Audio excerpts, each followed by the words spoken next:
Hereby, I open this academic ceremony in which Michelle Spix will defend the academic thesis It Takes Three to Tango, investing the relationship between threat perception, fear, and safety behaviors in anorexia nervosa.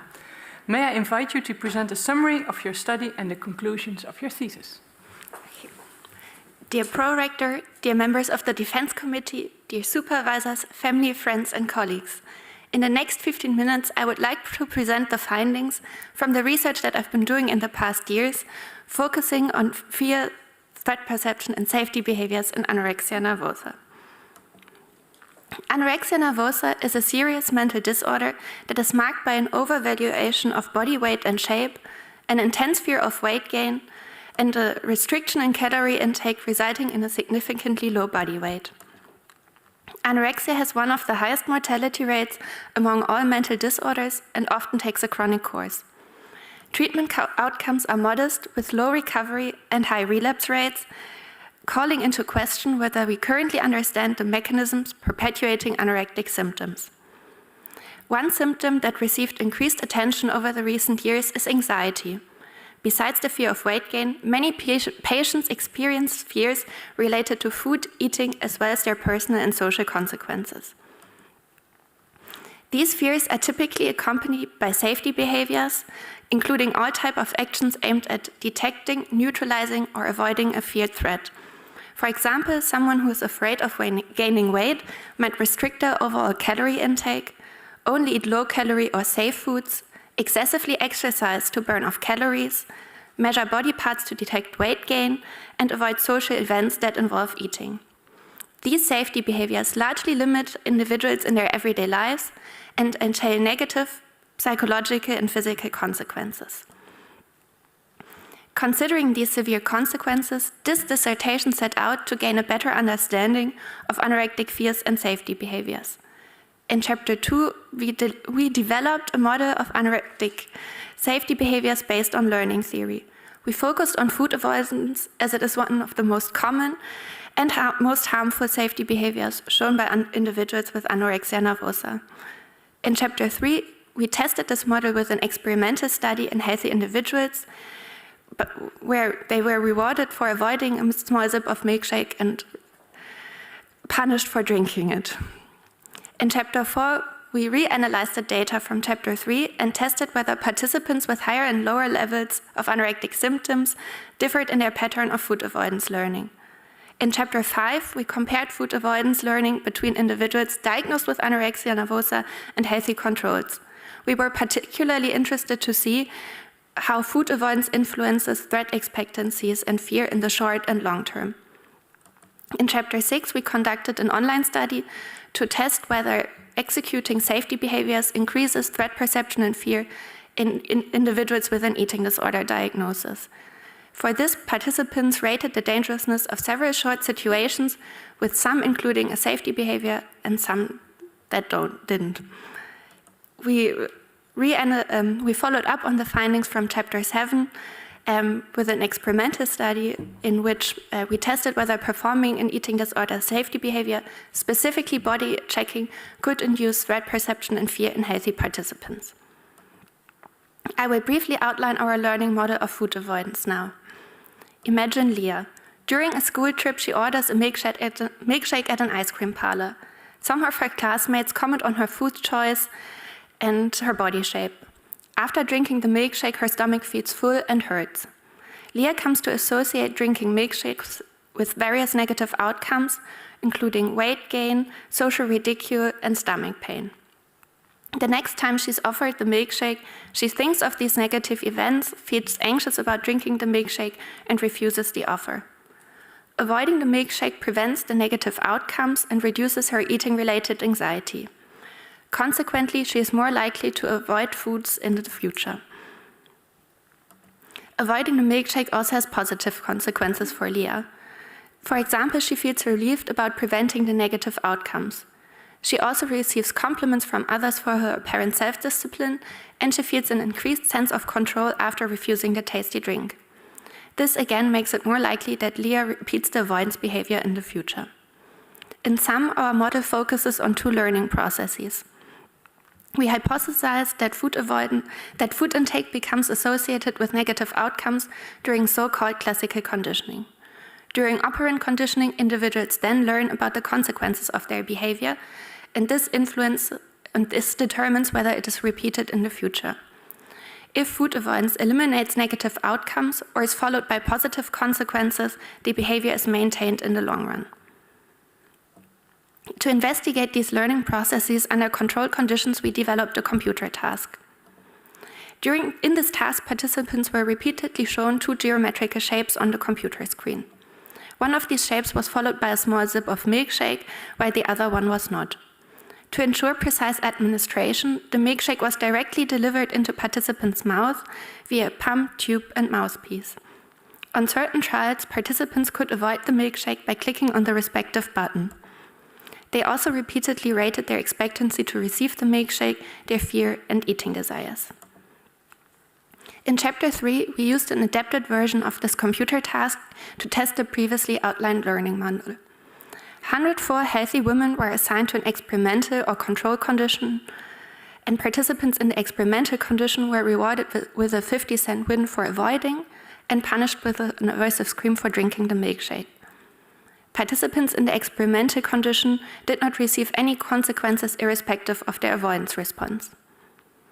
We found that the experimental condition avoided the milkshake more frequently, showed greater fear and lower eating desires than the control condition.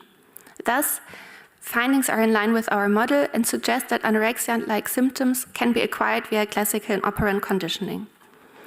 The acquired differences between conditions persisted after reward and punishment had stopped.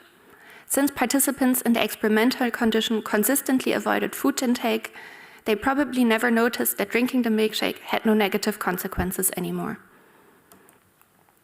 These findings were supported by the patient study in Chapter 5, in which we compared avoidance learning between 20 patients diagnosed with anorexia nervosa and 23 healthy controls using the previously described computer task. We found that patients frequently avoided the milkshake, showed eating-related anxiety, and described low levels of eating desires. The opposite pattern was present in healthy controls. To learn more about the relationship between food avoidance and threat expectancies, we will look at two figures. The y-axis in the upper figure shows the extent of participants' avoidance behavior. In the lower figure, it shows expectancy ratings. The numbers on the x-axis represent the trials of the computer task. Here you can see that patients, the red line, avoided the milkshake more frequently than healthy controls, the gray line. Simultaneously, they reported a lower expectancy to receive the milkshake. Then the computer task changed. The milkshake delivery stopped, and executing the avoidance response was not possible anymore. Consequently, patients and healthy controls both reduced in their expectancy to receive the milkshake. In the next phase, executing the avoidance response was possible again, while the milkshake remained absent. This led to an increase in expectancy ratings in both groups. While expectancy ratings reduced again in healthy controls, who hardly avoided on any of the trials, expectancies remained elevated in participants with anorexia nervosa, who also continued to show high rates of food avoidance. Thus, persistent avoidance behaviors probably hindered patients from testing and updating the incorrect expectancies. In Chapter 6, we investigated whether eating disorder safety behaviors, such as food avoidance, also play a role in the development of dysfunctional threat beliefs. For this, 108 participants with an eating disorder diagnosis and 82 healthy controls rated the dangerousness of several short situations. One half of these situations featured an eating disorder safety behavior and the other half did not. For example, one of the situations started with, "You have been invited for dinner by one of your friends. After a short chat, all of you sit down at the dinner table. Your friend puts a large pot of cheese fondue, bread, and vegetables on the table. Over the course of the meal, you eat some vegetables and a piece of bread that you dip into the cheese fondue. The safety behavior ending was, soon after finishing dinner, you excuse yourself and leave your friend's house. Once you're home again, you get a tape measure, measure the circumference of your stomach and legs. The next day, you skip breakfast and lunch. You decide to fast for the full day. The version without a safety behavior ended with, after clearing the table, you and your friends play a board game together. Other situations featured excessive exercise, canceling social outings, skipping meals, and self-induced vomiting. In this graph, you can see the main results of the study. The y-axis indicates participants' threat ratings, and on the x-axis it shows whether there was a safety behavior or not. As you can see, patients rated all situations as more dangerous than healthy controls. Patients, the red line, healthy controls, the gray line. Importantly, we found that all participants rated situations with safety behaviors as more dangerous than situations without safety behaviors. We followed up on these findings in Chapter 7. In this study, healthy participants either measured the size of various body parts or different pieces of furniture. Before and after this manipulation, they rated their threat perception and fear for high-calorie snacks. We found that participants who executed the safety behavior rated perceived high-calorie snacks as more dangerous than participants who engaged in the control activity. To summarize, we found support for our learning model of anorectic safety behaviors. Specifically, we showed that food avoidance can be learned via classical and operant conditioning. Learned food avoidance behaviors seem persistent, even if original causes for avoidance have stopped. This might present a risk factor for the maintenance of dysfunctional threat beliefs and fears in anorexia nervosa. Moreover, we showed that eating disorder safety behaviors can influence how individuals evaluate the dangerousness of a situation. By increasing threat perception, safety behaviors might present a risk factor for the escalation of food, eating, and weight-related fears. In combination, the findings of this dissertation indicate that eating disorder threat beliefs, fears, and safety behaviors mutually reinforce each other. Accordingly, threat beliefs trigger safety behaviors and fears, and safety behaviors and fears maintain and worsen safety behaviors, worsen threat beliefs and fears. Think back to Leah, who learned to associate high-calorie snacks, such as milkshakes, with various negative outcomes, and consequently began to avoid eating high-calorie snacks. This biases how Leah perceives high-calorie snacks. Over time, they appear more and more dangerous. Since Leah consistently avoids high-calorie snacks, she cannot recognize that food intake is not followed by negative comments from others, weight gain, or stomach pain. In other words, her threat beliefs and fears are cemented. Leah's strong threat beliefs and fears trigger more rigid safety behaviors. She might even engage in additional safety behaviors, such as excessive exercise, to prevent her feared outcomes. Thus, a vicious cycle between safety behaviors, threat beliefs, and fears could explain the extreme symptoms often seen in individuals with anorexia nervosa. Thus, future research should investigate strategies to break or prevent this vicious cycle in order to reduce anorectic symptoms and to ultimately improve treatments for the disorder. Hereby, I give the word back to the prorector. Thank you for your attention. Thank you for your presentation. The opposition will be opened by Professor Vlayen. He is a professor of bodily distress disorders at this university. Thank you, Prorector. Dear candidate, I really liked your dissertation or your work. It's very impressive. It's a very nice collection of well-designed experiments in a very nice line. Also, the discussion nicely integrates your findings. You address limitations. You're very transparent about it. You also think about future research avenues. And in the transparency, also, I really like also I have not read all of them, all the appendices. It's really impressive that you show every detail of all the analysis that you've been doing. So that's really nice. And not in the least, I also like your cover design very much. And I would like to learn, not now, from you, what the link with eating disorders is between those three. But anyway, yeah, sure. Thank you. But I also have some questions for you. And I'm not familiar with the research on eating disorders. My area is pain research. But there is a connection between pain and eating, especially, well, actually pain and hunger. because both of them are considered motivational drives for action. And when you're in pain, your behavior is different, your attention is different, and so on. So you value things differently. And the same for hunger. When you're hungry, your behavior is different than when you're not hungry. When I go to a shop and I am hungry, I'm buying much more than if I'm not hungry. That's maybe me, but I think other people as well.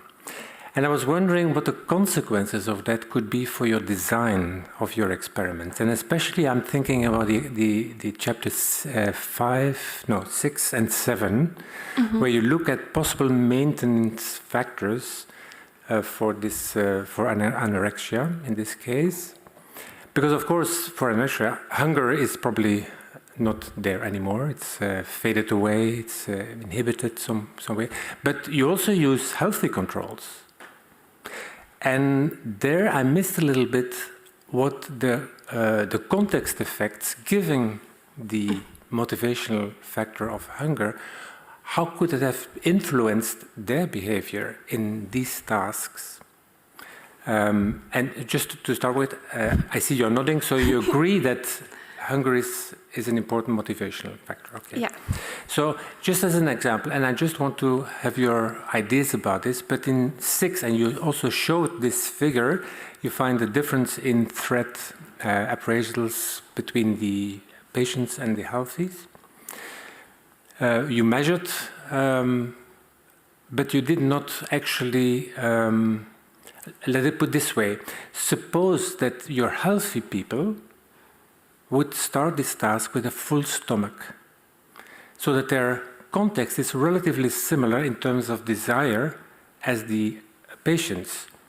How would the data possibly be different? Okay. Dear highly esteemed opponent, thank you for the kind words and the interesting question.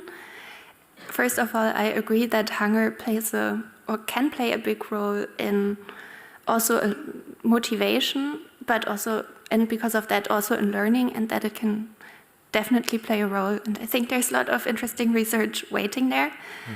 Regarding the study in chapter 6, there it's also, I wouldn't exactly be sure how it influences the patients' threat ratings in that moment. The healthies, I'm not talking about the patients. The healthies, healthy individuals' threat ratings.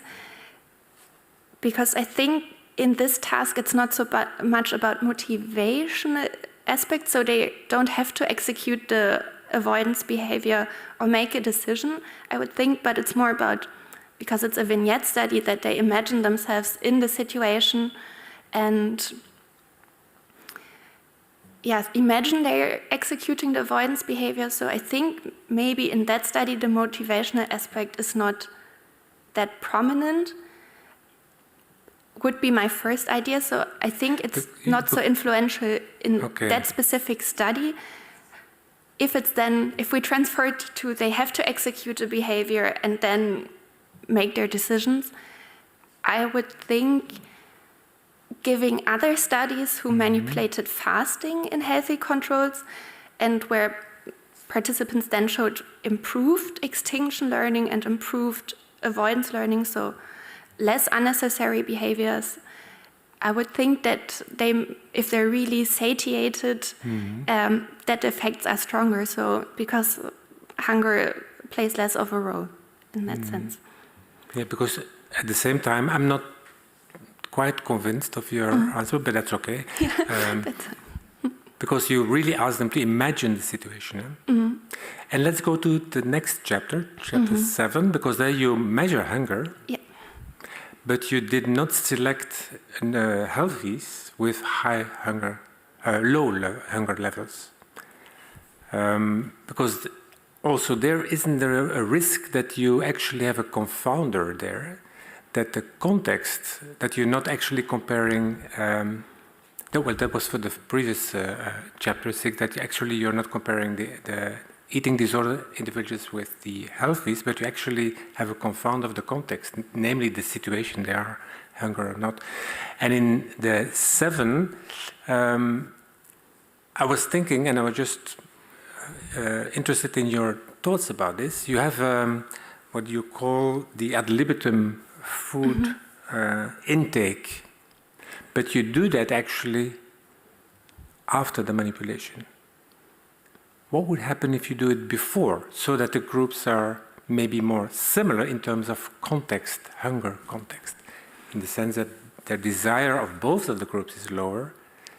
And is that not a better method to test mechanisms of what's going on in learning in anorexia nervosa? Yeah, in that group, I think in the study in chapter 7, right, there participants already had to eat snack foods before the start of this, before they did the body measurement manipulation. So I think in the end they were all kind of on the same level of hunger. So before, at the start of the study, we measured hunger between the groups, so all the 3 groups.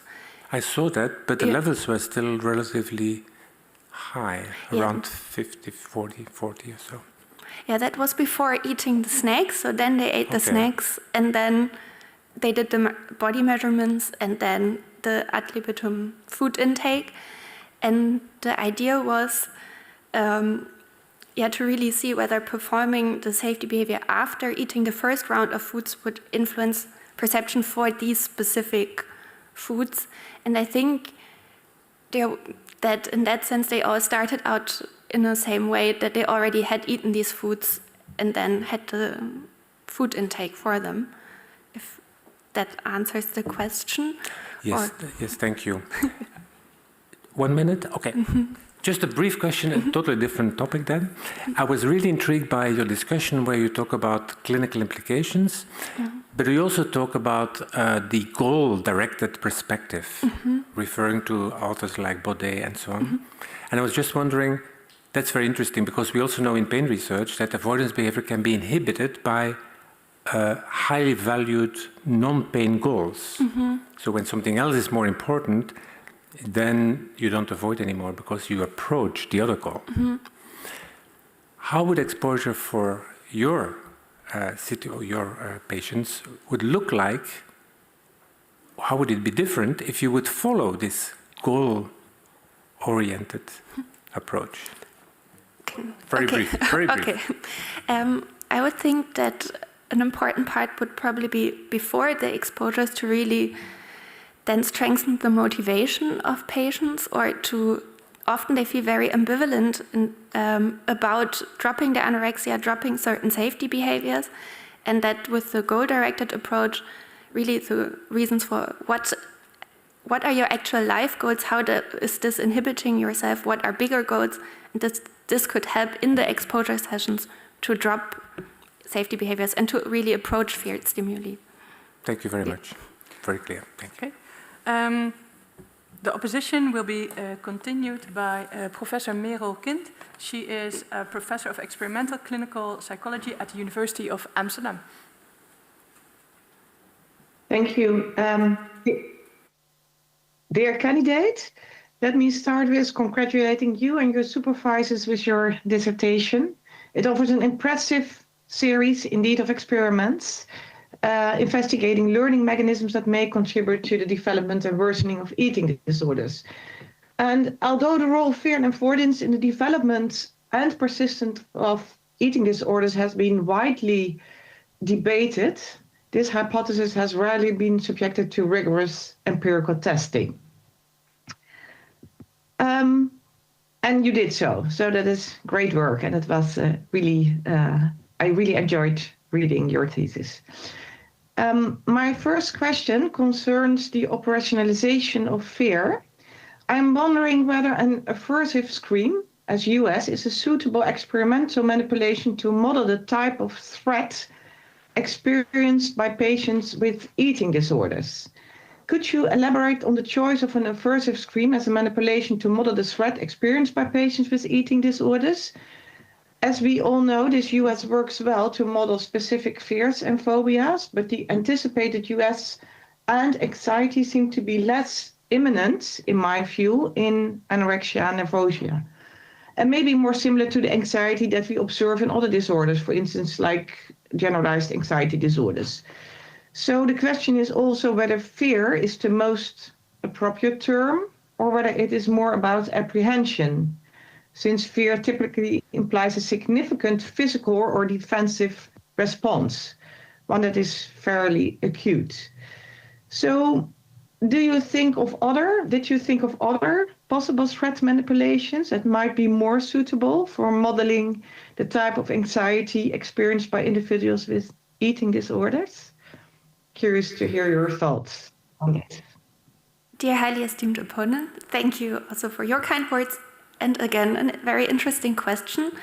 So I think, first of all, whether we thought about other different punishments, let's say, than the aversive scream. I think when we started out, we thought about a lot of different stimuli that we could use. And eventually we decided for the aversive scream, or for a very strong manipulation that's aversive for everyone in that sense, to just show whether we can find the learning effects in that sense. So can we influence food avoidance in the laboratory? Does that work? Does it influence fear and eating desires? And not for maybe more eating disorder related stimulus, because we wanted it not to be confounded with eating disorder symptoms in that sense.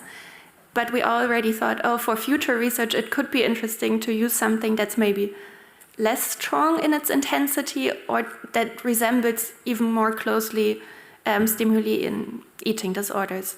So maybe something with a more social component, like comments from others or something in this direction. Thank you. But do you think that the sort of fear that people experience is sort of similar as we see in people suffering from phobias, for instance, or panic disorder? Or so is it as imminent as we see in panic or phobias, or is it a bit different? Is it more about sort of apprehension? Because I mean, weight gain is not what is immediately happening when people take food. I think it differs also between patients, but from clinical experience, let's say, that I also heard of from Hannah, my paranymph, in her studies, it can be very imminent. So I think patients use a lot of precautions and safety behaviors, so they never get that imminent or so close to the expected threat. But if they're really there and have to eat, the fear is really high, and it includes panic. The beliefs can also be, if I eat this, I immediately gain 3 kilos, or then it's there tomorrow. So it's then really a panic response that people are really scared in these moments. And I think we often don't see it, maybe also in clinical contexts, because it's not typically done that, or people don't expose themselves to these feared outcomes, like eating high-calorie snacks. Yeah. So they're given the safety behaviors or the avoidance behavior. Yeah, thank you. And then my other question relates to chapter 4, because you find more avoidance in an analog group of people with anorexia nervosa, but not more anxiety. And your explanation is that the manipulation could have been too strong, so the 100% reinforcement, and that a weaker manipulation that is more ambiguity could have left room for individual differences. But how do you explain then the difference in avoidance if the manipulation has been too strong? In other words, if the driving force of avoidance is fear, I find it a bit hard to fathom why you find a difference in avoidance and not in fear. Yeah, so I think the difference in avoidance, we found it on CS- trials, so on the trials where no aversive outcome followed, and also no milkshake. So it was, in that sense, or my idea was, or explanation, that on the CS- trials, there was more room for individual differences because it was a more ambiguous stimulus. So I think participants were maybe a bit more unsure what to do. It was not so clear-cut what they had to do on CS- trials, and that for the higher symptom group, they also experienced more relief after these trials. So my idea was that that could have driven their avoidance behaviors for the CS-. For the fear stimulus, I would have expected that they also would report more fear on CS minus trials, but that was not the case. So yeah, it could be that it's because there was such a strong fear stimulus and a 100% reinforcement rate that they were somewhat sure about the fear stimulus, so when to expect the negative outcome. So there was not this transfer of fear to the CS minus, or that they indeed show no fear learning deficit. This could also be the case. Because, yeah, I think it's also written somewhere that other studies also couldn't find learning deficits for fear in individuals with anorexia nervosa. So, yeah, that's a road for further research to disentangle. Thank you. Do I have time for one question? Yes? Yes, you can ask a short question. Okay. Yeah, okay, thank you. My last question relates to your proposition number 9, when designing an experimental study, less is often more. I'm curious to hear from you that retrospectively, is there an experiment that you would have designed differently with this insight of less is often more, and how? What would be the difference then? I think with chapter 3, so the study that eventually resulted in 2 chapters, I think there I would have liked to sort out more beforehand which questionnaires to include, for example, like just to reduce participant burden in a way, and also to have things clearer mapped out. I think I'm always like, oh, everything's so interesting, but in the end that leaves a lot of data and open questions, and I think it profits if it's more clear to have these things are in, and maybe also a bit of less experimental phases. So to also make interpreting everything a bit made more straightforward. Yeah, in that sense, pre-registration can also help, because then you are forced to think about the main hypotheses and the main variables. Yeah. Okay, thank you. Thank you too. The opposition will be continued by Professor Vervliet. He's a professor of brain and cognition at Leuven University. Thank you so much, dear candidate. I agree with my colleagues that the thesis is really good work, excellent work, very nice line of experiments, very clever designs, meticulous data collection and analyses, and also the variety of methods was really interesting. Very good work, thank you. And I was even more happy to read that you also included a measure of relief in the experiments, in the conditioning experiments.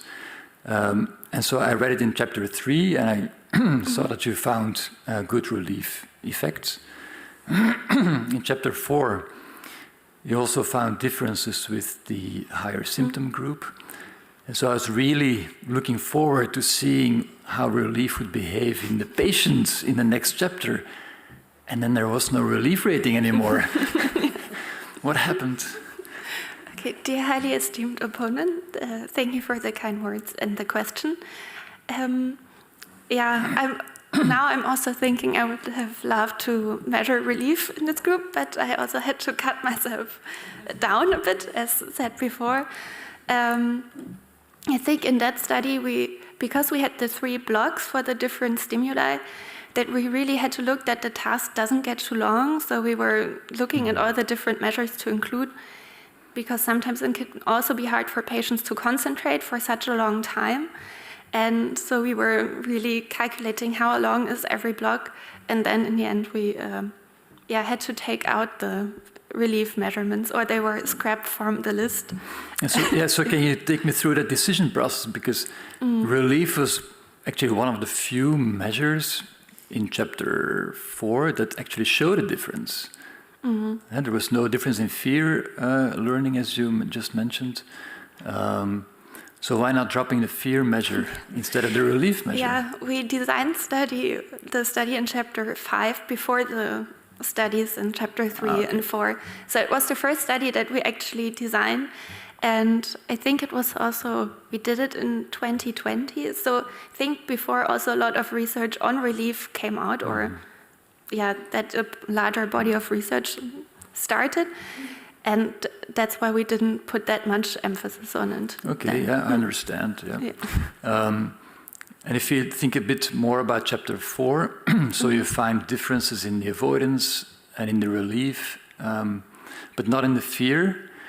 So that's kind of fascinating, right? Like, if somebody's not more afraid, why would they show more relief? And so this is a question to how would you conceptualize relief? Mm-hmm. What drives relief, and how should it be interpreted?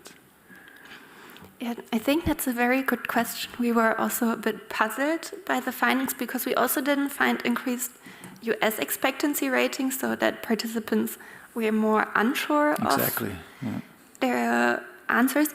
We found some differences for the CS- in their expectancy ratings after avoiding and not avoiding between the two groups, but I think also due to the sample size, the findings were not really clear. So I could imagine maybe there was something with how sure were they of their response, or was there some sort of doubt that might not necessarily translate to fear because it was maybe not strong enough, but that they were still like, there could be something happening, and then still felt relief afterwards. And so doubt would increase relief? If there's some sort of expectancy or doubt whether your response really cancels out everything, then there would be more relief, I guess. Then you're still more surprised, like, yes, nothing happened. Yeah. If you think about the patients, imagine that you would have done the relief ratings in the patient study. I also read in your thesis that patients with anorexia, they have lower positive affect, or reward deficiencies, let's say. Relief is also an emotion that belongs to the positive system. How would you explain that patients have generally low positive affect but increased relief? Yeah, I think for patients you would think that it could go in both directions, like if anhedonia reduces relief, patients sometimes have or report higher anhedonia for general stimuli, so that they could show lower relief. But for eating disorder-related stimuli, there they show heightened positive effect or greater reward responses. So in that sense, food avoidance should trigger more positive feelings. That's what I would imagine, and could in that case also be like more, trigger that positive feeling also maybe of relief, like, I did it again, or the self-control also. Mm-hmm. Okay, thank you, very interesting. I have time for another question, I suppose. In chapter 7, I also found it a very interesting study with the body checking manipulation. And there you kind of favor the behavior as information explanation. You spent quite some paragraphs on it in various chapters. You also mentioned very briefly potential alternative explanations, like more attention to negative aspects or something.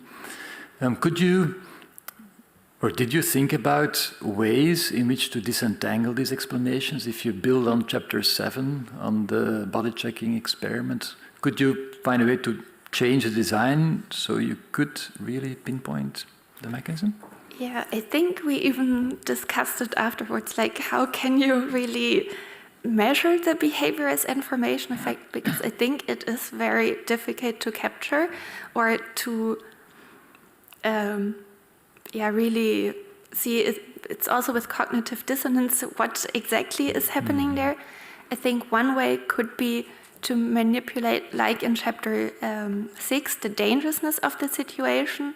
So whether using your own behavior as an information source still makes sense when the situation is very dangerous. Individuals don't really do it, so that could be a way to manipulate that in a way, and otherwise to maybe also check participants' attention more. So if you can include intentional measures. Measure it directly. Where do they deploy their attention? Okay. Yeah. I was also thinking of, because the body checking behavior, you call it eating disorder safety behavior, in response to food. And so both groups have to first eat a little bit of snack and then do the body checking. What if you do the body checking without the eating before? Would you still call that eating disorder safety behavior? Or if that would then increase the threat appraisal, could that still be a behavior as information effect? You see, if it's not a response to actual eating. Yeah, I think it would still count as an eating disorder safety behavior if participants do it without eating beforehand. I think because we designed the study with the behavior's information effect in the back of our minds or in line with it, that the idea was really to have this, you eat, then you body check, and then you should have the idea of, oh, I body checked, so eating these foods must have been dangerous. I think it's more difficult to see what's happening without the eating beforehand, because then it could still be you body check, you feel like, oh, weight gain in general is maybe more dangerous, and then eating snack foods could also be more dangerous because gaining weight appears more dangerous. This could also be the case what happened in this study, regardless of having the food intake beforehand. Exactly. Yeah. So that makes it difficult in a way. Yeah, because it's hard to ask people about their cognitions. Yeah. Thank you so much.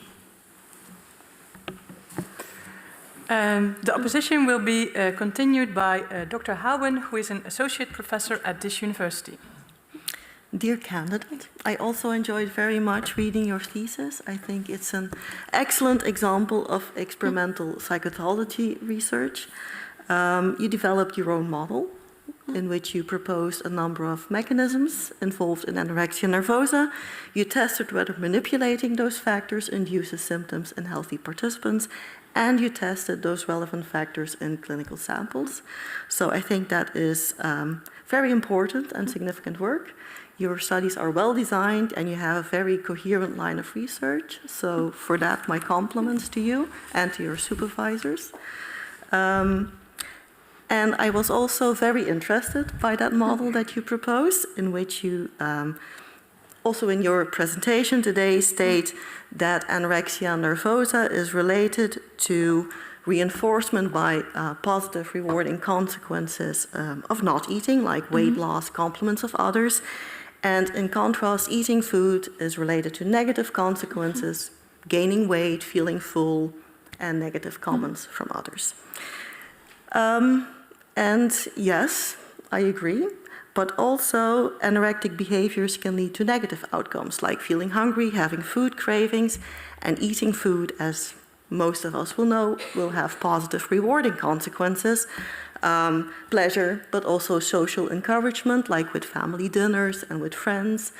So indeed, learning theory has also been used to explain overeating and overweight based on similar learning principles, but then focusing on the positive consequences of eating, the negative consequences of not eating.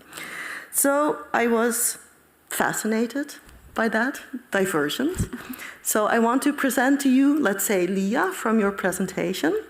She develops underweight, becomes anorectic, but there's also, let's call her Julia, who becomes overweight by eating too much food. So I was wondering, what do you think is the difference between these two individuals? Do you think it's about differences in learning experiences and the consequences of their actions? Or do you think there might have been pre-existing differences between Leah and Julie that have led to these different trajectories? Okay. Dear esteemed opponent, thank you for the kind words and the question.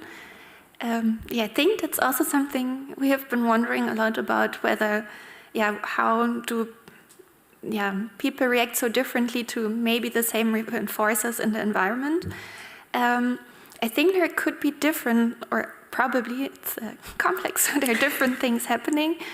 I think the learning environment and experiences could be different, so that individuals receive different reinforcers in their environment. So I think there's some research showing that individuals with anorexia nervosa report very harsh comments towards eating in their family or come from a more restricted eating environment. Also, I think the developmental phase could play a role. So when do symptoms set on? So anorexia is often in early adolescence. So when there's also hormonal changes happening that influence learning. And I could also imagine that pre-existing differences in learning. So how do you react to these stimuli? Do you really decrease in your desire to eat? Is this a long-lasting decrease? Or is it maybe, if you restrict yourself, that your desires maybe increase eventually, or that fear is there, but also a strong desire? I think there is a lot of mix of the different conditioned responses I could imagine, or reactions toward food that lead to different eating disorders eventually. Mm-hmm. Does that answer your question? Yeah, definitely. So as a follow-up then, I would ask, do you think it would not also be important to try to tackle that in treatment rather than, let's say, try to tackle the symptoms of that learning? Do we need to also do something about those vulnerability factors in treatment, or do you think that would not be possible? Mm-hmm. I think that's also an interesting line for further research. In my thesis, I only did one study or two studies particularly on learning deficits, and only one found differences between individuals with higher symptoms and lower symptoms. So I wouldn't want to push it too far, but other research already tried, for example, therapies to improve reward responding in individuals with anorexia nervosa, or to normalize reward responses. So in the future, if we know more about what learning deficits are there, that you could use it, for example, in combination with exposure therapy or existing treatments to do both, like to tackle the symptom of fear, but also support the deficit that was there in the beginning. That would be very good if you could do so. A dream. I have another question about the clinical implications. Let's say more of a worry that came to me when reading through your thesis. As you know, with overeating and overweight, the focus is typically on doing cue exposure and other training strategies to try to increase food avoidance. And we also hope to decrease evaluations for food. Actually, the very things that you would advise against, because they might lead to the development of anorexia nervosa. And on the other hand, the suggestions that you make, like trying to prevent safety behaviors, trying to reduce avoidance behaviors, trying to teach people that food or eating food is not causing negative consequences like weight gain, I would say imposes a risk of overeating, to induce overeating and weight gain in those individuals. So I was seeing us both as pushing in different directions. You are pushing on one end, let's say, trying to increase food avoidance or trying to decrease food avoidance, and I'm pushing in the other direction. Do you think we will meet each other somewhere, hopefully in the middle, at a healthy midpoint, if that even exists? Or do you think there might even be the risk of overshooting with us inducing a different eating disorder via these practices? Do you think that risk exists? Very interesting question. I would say that if we look at the content of the exposure sessions, which is like really tailored to the individual disorder. So in anorexia, it would not be learning food is not dangerous at all, maybe, but really the specific threat beliefs that are, in that sense, unhealthy, that they are, I will immediately gain 3 kilos if I eat this food. Everyone will judge me. These are the ones that are targeted during exposures. So I think that general beliefs about eating, for example, I still want to eat healthy, or looking at my diet in a way, that's not necessarily overturned completely. So I don't think that it induces or that it pushes people towards eating very unhealthily. I think binge eating, I could imagine that could be a risk if that's also maybe part of the disorder. You also have binging symptoms in anorexia, that if fear reduces maybe in the beginning, or you're exposed more to food cues, that you binge more. This could happen, I imagine. But then it's also part of the eating disorder before, and you would also target it like with cue exposure. I don't have to binge if I see these foods, or I can eat a bit and I don't overeat. So I think looking at the specific threat beliefs for each disorder doesn't have to lead to the exact opposite eating pattern, if to sum it up. Yeah. Thank you for reassuring me. Okay. The opposition will be continued by Dr. Dibetz. She's an associate professor at this university. Okay, thank you. Dear candidates, I would also like to compliment you with this thorough thesis and this highly interesting project. The dissertation is well written, and there is a series of experiments that contain both healthy participants as well as patients with anorexia nervosa, and especially the latter can be very hard to accomplish, because I know the patient in research can really be time-consuming, even hinder progress of the project. So even more impressive that you finished this thesis in time. My question concerns chapter number 3, and in this chapter you examine healthy participants on avoidance behavior, on milkshake intake in healthy females, and you can see the design on page 59, which is quite nice. It's quite a nice overview. It helped me to read the thesis, especially because there are a lot of phases indeed, as you already told me. And you start by learning them that one symbol will be followed by a sip of milkshake, it's the CS+, and the other one, in this case, a triangle. And the first one was a circle, so not followed by the milkshake. And then you split the group into a control group and experimental group.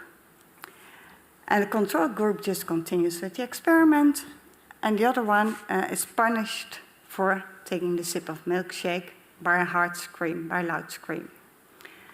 They can avoid this loud scream by clicking on the button on the screen, but they won't receive the milkshake either. They avoid the scream, do not get the milkshake, but instead receive 50 cents. And I thought, well, if I'm a participant, what would I prefer? 50 cents, because they were actually got reward at the end of the experiment, or a sip of milkshake? If I avoid, for instance, 5 times the sip, I can already buy the milkshake myself, and then I have an entire milkshake and not a simply sip. So my first question is the avoidance actually driven by the punishment of the loud scream, or maybe by a stronger reinforcement, the money? What is your idea about this? Dear esteemed opponent, thank you for your kind words and the question. We were also wondering because the design does not necessarily allow us to disentangle whether it's the scream or the money. We also in the end included a question asking participants, hey, what were your reasons for avoiding? I mean, then it's in hindsight, it's still like a retrospective evaluation, but there most participants also said it was the loud scream. So I think, nearly the whole experimental group said they avoided because of the scream, and only a small portion because of the monetary win. And I think it also makes more sense that the scream drove the avoidance behavior, because in the extinction phase, participants did not receive the money and the scream anymore after avoiding. So they definitely should have noticed, oh, I don't get money anymore if I avoid. But they still continued with their behavior, and I think it was because they were unsure, oh, do I still hear the scream? I don't even want to try it out. I want to be sure. So I think that the scream in that sense was the stronger driver. Okay, that almost convinces me, but if you have this question at the end, because I saw that you indeed included this questionnaire, were they able to select one option or multiple options? Because I can think like, okay, I want to avoid the scream, but at the same time, that money is still quite reinforcing. So were participants also allowed to select multiple options, or only one of the options that were presented?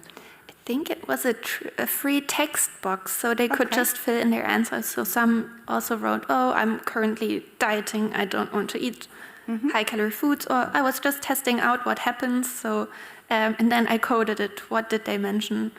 Okay, and were the participants that filled out several options, like it was both the punishment as well as the monetary reward? Or? Yeah, so some people, like most said it was just a scream, but some also, I think no one said just the money, if I remember correctly, but some people said it was the scream and the money.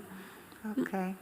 You already mentioned the avoidance behavior, and that's actually my next question. I have still time for the next question. When I look at page 69, figure 4, maybe you can, do you have it?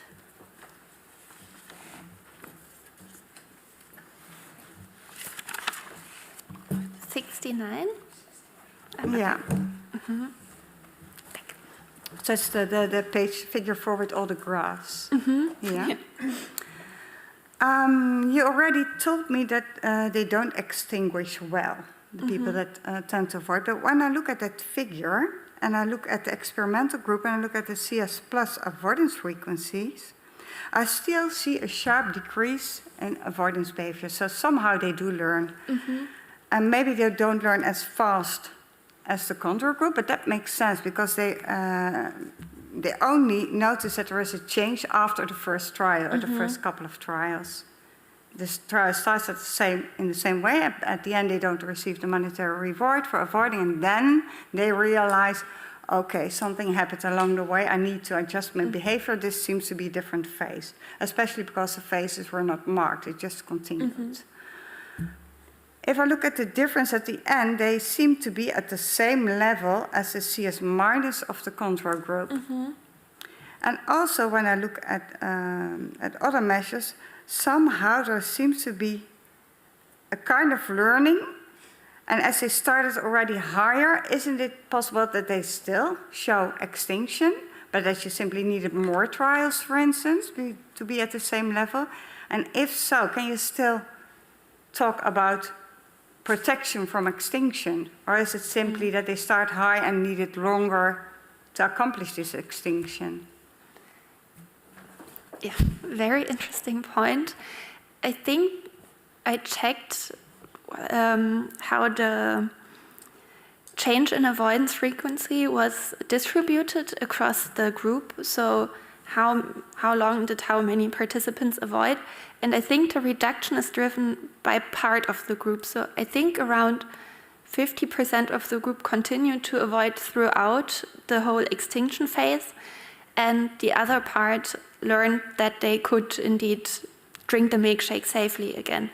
So I think that part of the group showed a very strong protection of extinction effect. And in the other part of the group, it watered down over time. They noticed no reward anymore. I could try again. And there you can also see the learning. And then it's the average combined, and then you see it's a reduced learning. So part of the group indeed could learn, and the other was protected, I would say. Okay.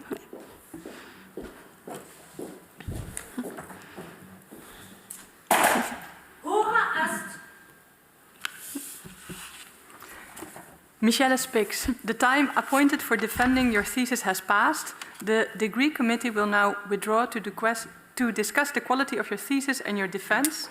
I request that you and your company await the results of our deliberations and our return in this room.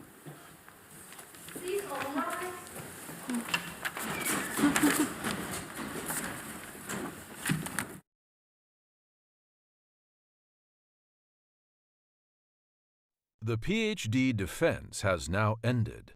The degree committee will debate the candidate's performance behind closed doors. This process usually takes about 10 minutes.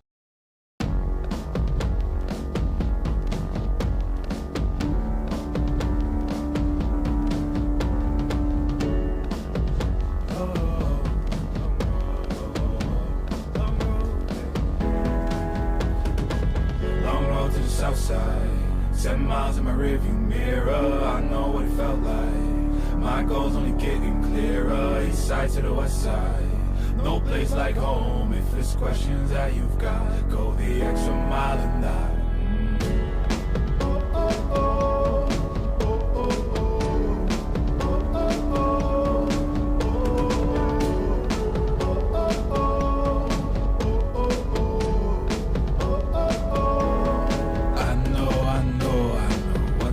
The line. I know you know that I can't read your mind. Years can't fly by now, don't waste all your time. Cause I'll go the extra mile.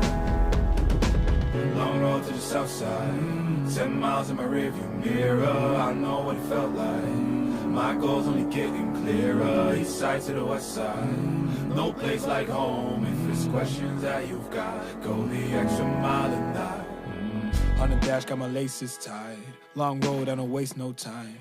Break rules because fate decides. With the team and we chase the light. I make a move, fall down, shake it off. I hate to lose, bad branch, break it off. No room for negativity, praise and love. Prepare for deep part cause we're taking off. Take the mileage, traveling so far from home. Gathering knowledge, other connections.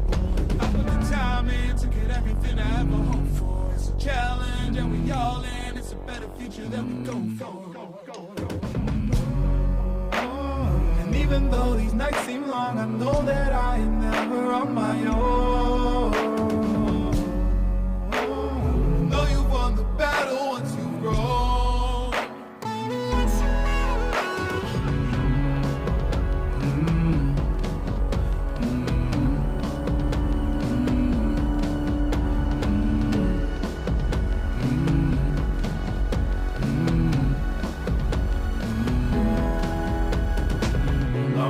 South side, 10 miles in my rearview mirror, I know what it felt like. My goals only getting clearer, east side to the west side. No place like home, if it's questions that you've got, go the extra mile and die.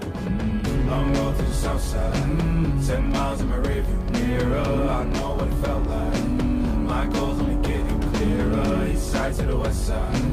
No place like home, if it's questions that you've got, go the extra mile and die.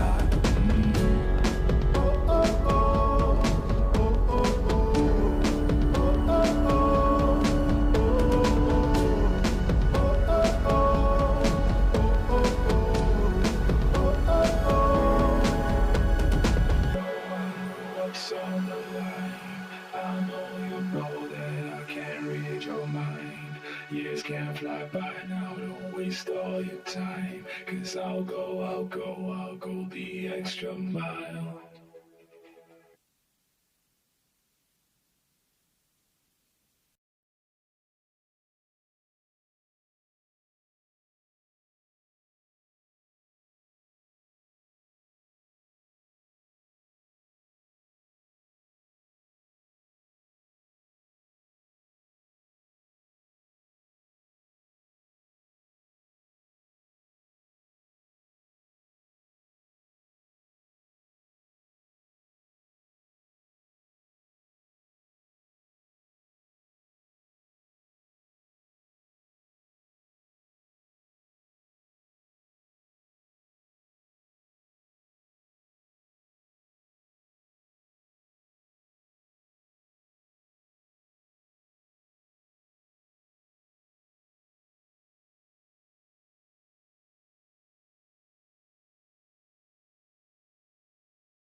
Muss ich jetzt?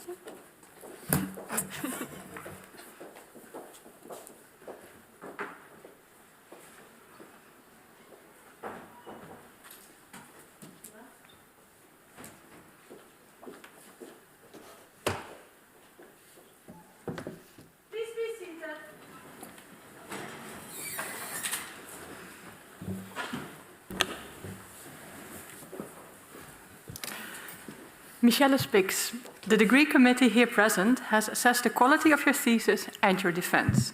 In view of its positive verdict and taking into account your previous qualifications, the degree committee has decided to grant you the degree of doctor. Professor Janssen is authorized to confer upon you this academic distinction in accordance with Dutch university custom. I invite your supervisor to now take the floor.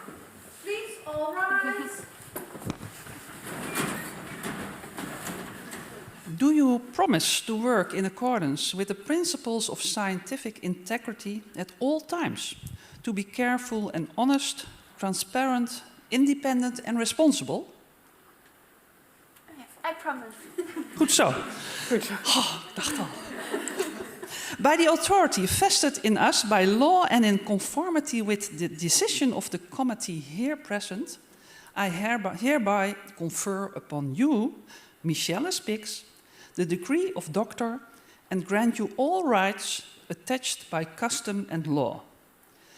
As evidence of this, I now present you with the degree certificate signed by the rector, the secretary and the other members of the committee and affixed with the official seal of the university.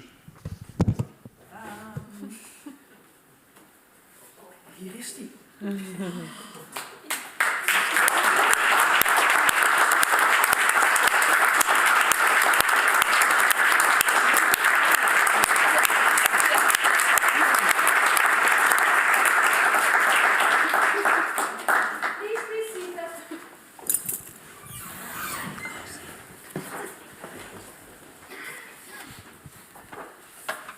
Yeah, dear Dr. Spix, dear Michelle, today we are not just celebrating a moment, but marking a significant milestone on a very special day. I'm honored to address you today, also on behalf of your other supervisor, Caroline, because this is truly a remarkable day, though no one ever doubted it would come for you. After all, Michelle and science are practically synonymous. I would like to share with everyone here how it all began. It was late 2019 when we had your interview. Usually our hiring process looks like this. We receive a pile of applications, then we make a short list of about 8, and then conduct the interviews. After the first round, a few candidates remain, who then are asked to complete an assignment, to assess their thinking and writing. And then we have second and sometimes third interviews. And then after that, we select the final candidate. But with you, Michelle, it went different, very different. Halfway through your first interview, we were already convinced that you were the dream candidate. Halfway through the first interview. And why? Because within 10 minutes, we found ourselves in an inspiring scientific brainstorm, a type of conversation that brings so much joy to any scientist. Your appetite for knowledge was impressive.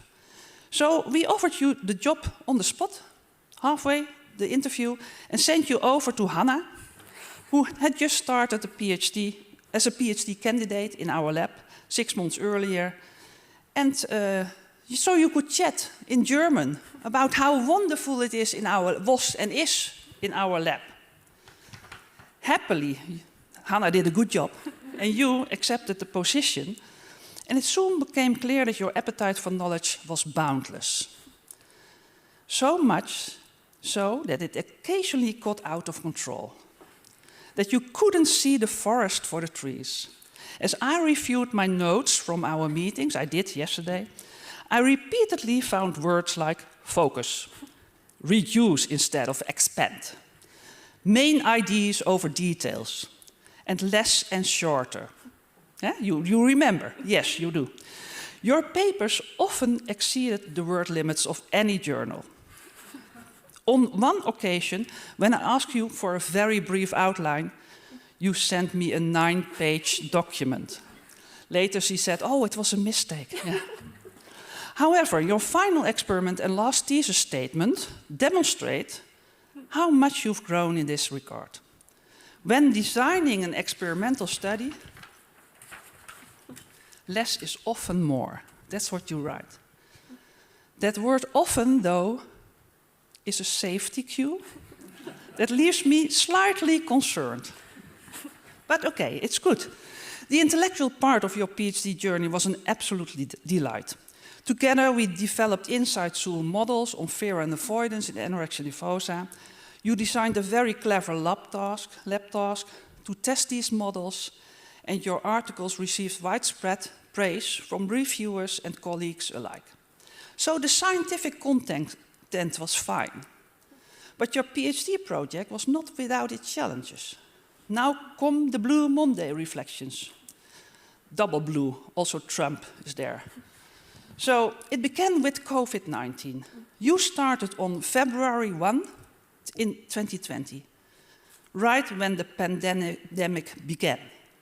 Just a month after you arrived in Maastricht, we entered the first lockdown.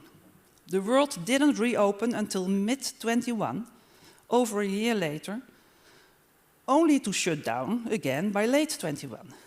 Thankfully, the second lockdown was shorter, but by then you were already halfway through your project. Testing participants in the lab during the pandemic was incredibly challenging.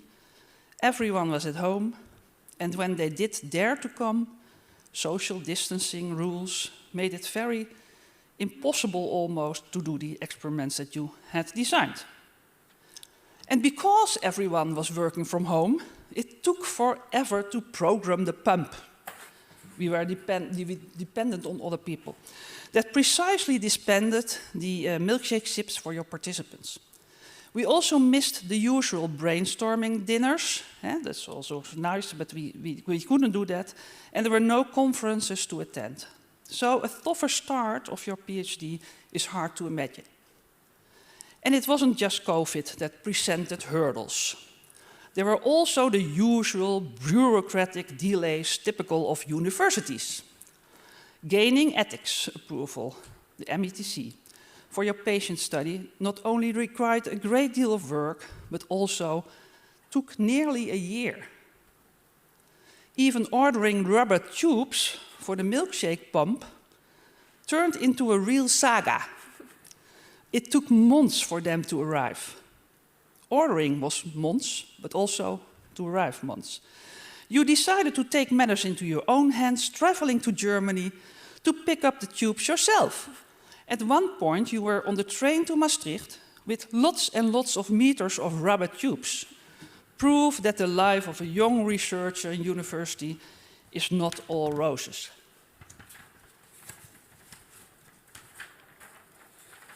How many minutes? You also faced personal challenges, including a severe hernia that sidelined you for quite some time. You were literally out of the running, but you never stopped working.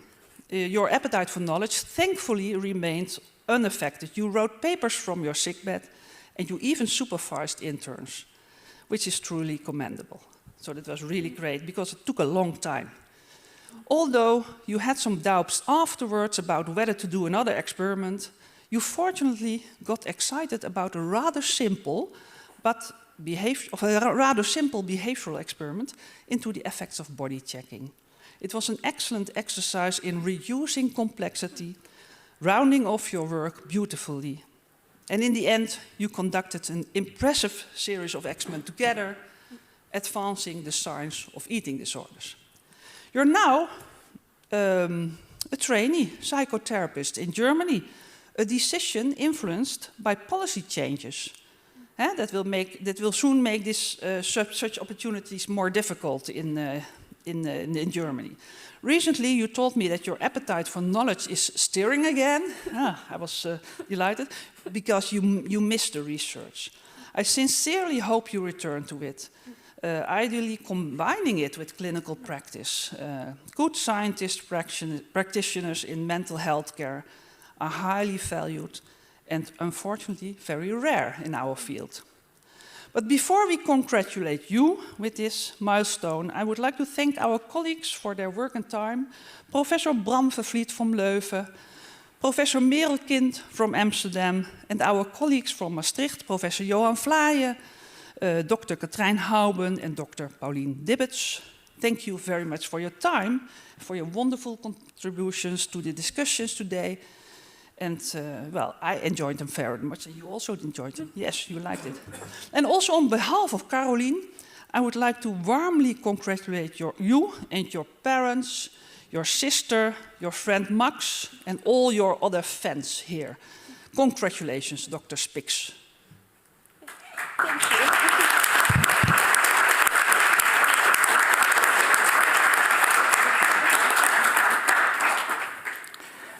Dear Dr. Spix, also on behalf of Maastricht University, I congratulate you with the degree you have acquired.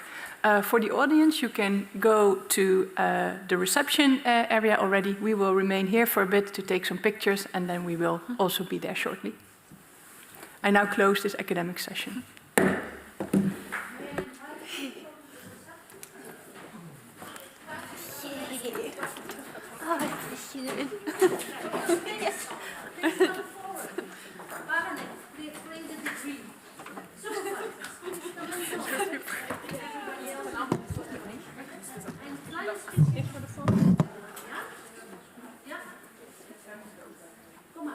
Wij moeten ernaast staan.